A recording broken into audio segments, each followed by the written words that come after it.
Hi everybody, I'm Bruce Vonderhaar. Welcome to Take 10, a partnership between the Joplin Globe and Joplin Schools. Today we're going to talk some Joplin Outlaws baseball, a new collegiate team. It's going to spend the summer in Joplin, and here with me is the Outlaws general manager, Mark Rains. First of all, Mark, tell us about the whole new thing here. Tell us about how this came to be, and I guess how did the Joplin Outlaws start here? We're in the brink of the opening night here. How did this get going, I guess? Well, the Joplin Outlaws, there was a collegiate team here a few years ago and last year, and we started a new team. It's a new team, new name, new ballpark, new look. We come up with the Outlaw name based on the history of Joplin in the Bonnie and Clyde days and the Jesse James days and stuff like that. And it's just totally brand new. Everything's brand new. A lot to talk about. Let's start with the ballpark, the Joplin Athletic Complex. We're sitting here right now. It's a beautiful field. This fits in well with what you're trying to do here. It's a new stadium, new theme, new team. So this is the perfect location for you guys, and it looks great as well. It's in really good shape. Like I said, this is the first year for the athletic complex to have this field open, and we just want to come out here and be part of it and break it in. And we're looking forward to putting a lot of fans in the stands and watching us. Now, folks will remember the Slashers were in Joplin for a few summers, and basically the Outlaws are replacing them, I guess. Just explain to the folks out there watching how that happened and what's different, I guess, between the Outlaws and the Slashers. Well, the difference is the name, and then also is the league. The Slashers played in the Jayhawk League last year, or the last couple years, which is a team that plays in Liberal and Hayes, Kansas, and etc. This league is called the Mink League. It's basically Missouri, Iowa, Nebraska, and Kansas teams.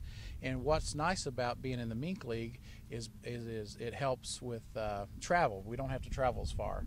And they broke the Mink League in the North and the South division. And the South plays each other, and the North plays. So we don't have to it helps with travel expenses. Absolutely. Talk about how you selected the coach, the players. How did that all happen? Let's start with the head coach. Well, the head coach, we made a few calls. There was a couple people we were really interested in, and they had other things going on. I contacted the NEO head coach, Roger Ward, and he wasn't interested, but he had a young man who is Chris Redout, our head coach, and he played he graduated from Pitt State, and then he was drafted and played a couple years with the Toronto Blue Jays, and he was an assistant coach over there. So he's just an up-and-coming coach and was very interested in this, and he's got a friend, Andy Davis, who is an assistant coach at Peru State, and he is going to be the assistant coach. So that's where we got our coaches. Now the coaches and myself, we get the players through contacts that we know through other schools. They know people with other programs that might have a center fielder or a first baseman that are looking to play some summer ball, and then we kind of get together and put that team together. But the big part of the Outlaws is we want to be community and show a lot of community pride. So we've got a few players from Southern, a couple from Pitt State, NEO, Crowder, and then some of the boys are even local boys that go to them schools. Right. Joplin, Neosho, Seneca, Cassville, Galena, so forth like that. So probably about 6 to 8 of our boys are from this area, and people will know them. They've seen them play in high school, and they can come out here and follow them also along with the other boys.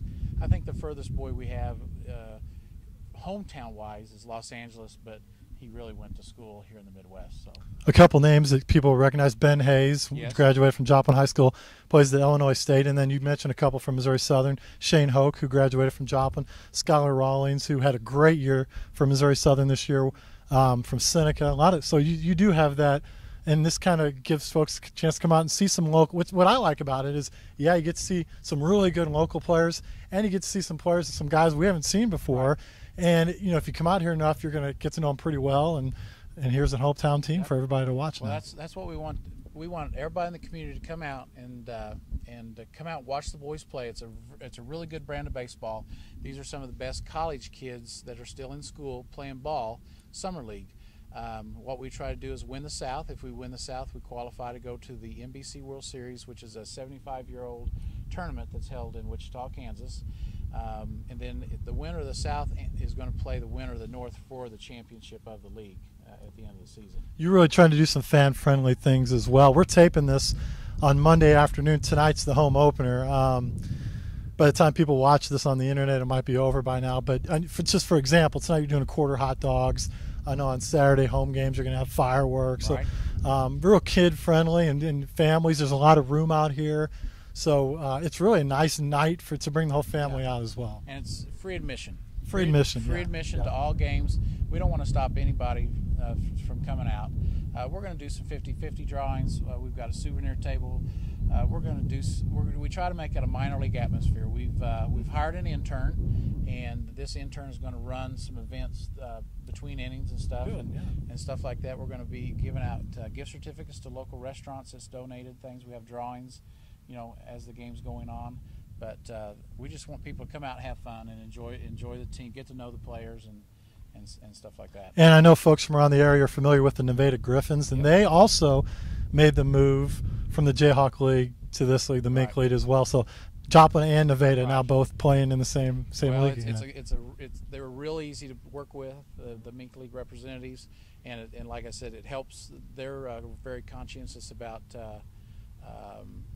budgets and knowing that it costs a lot of money to travel the teams around to the other communities. Now this is I'm sure a lot of people haven't been here yet, but this is a real easy place to find.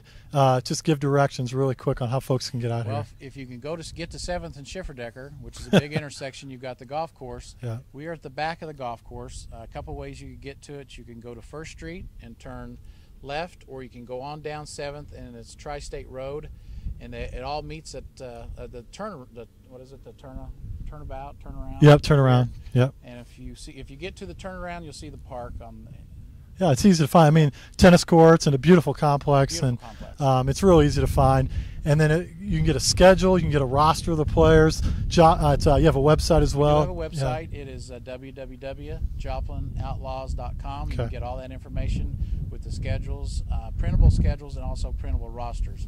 We do have rosters out here at our home. Okay, well, and one other thing I want to mention is we're getting a lot of community support too. You drive around Joplin, everywhere on the marquees you see the Outlaws are coming. Yep. So I know a lot of local businesses are on board with this, and it's nice to see that getting some attention before you even play the home game. Well, we're just very fortunate with the people here in Joplin, Missouri. This is a good product, and I think they know that, and they want to get behind us and let it. We got about 42 to 45 area businesses that had marquee signs. Put that on there, and we had a lot of people thought that the Outlaw races were coming back, but it's the Outlaw baseball team. That's right, and we're very excited. So come out, watch us and support us, and watch a good brand of baseball. Well, we're excited for it, Mark. Thanks for talking with us. We also want to mention that here on Take 10, throughout the summer, we're going to have a lot of Outlaw stuff here on JoplinGlobe.com. We'll have the head coach. We'll have some local players, some players you may not know as well. So continue to log on to JoplinGlobe.com and check out those interviews. I want to thank Mark Raines, the general manager of the Outlaws. Look forward to a fun summer of baseball with the Outlaws. Thank you for watching Take 10 again with the Joplin Schools, Jet 14, and Joplin Globe. Thanks for watching. We'll see you out here at the Outlaws baseball games, and we'll see you again next week.